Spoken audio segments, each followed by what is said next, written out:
তুমি বলো এবার, ও হচ্ছে ক্লাসে কদিন তুমি ভর্তি হয়েছো টোটালে?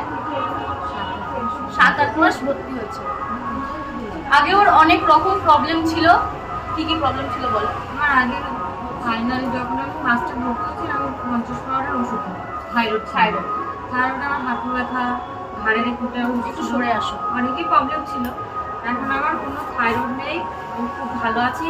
ব্যায়াম খুব ভালোভাবে ব্যায়াম করেছি বলে আমি এখন সত্যি সুস্থ আছি। আমার হাঁটু ব্যথাও নেই, পিছনের ঘাড় ফোলাটাও নেই, আমি খুব ভালো আছি। আচ্ছা, ওর ঘাড়ে না পিছন পোর্শনটা অনেকটা ফুলে ছিল, এই পোর্শনটা না অনেকটা ওর ফুলে ছিল, উঁচু ছিল জায়গাটা। তো এই উঁচু জায়গাটা ওর এখন পুরো একদম নেমে গেছে, স্লিম হয়ে গেছে। আর ওর ভীষণ হাঁটু ব্যথা ছিল, এর ভিডিও হয়তো আগে সবাই দেখেছো।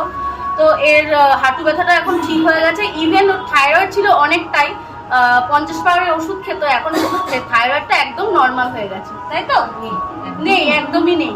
মানে রিপোর্ট করেছে, রিপোর্ট করে নর্মাল, এখন রিপোর্টে নর্মাল আছে, তাই তো? তো স্যাটিসফাইড তো? হ্যাঁ, খুব।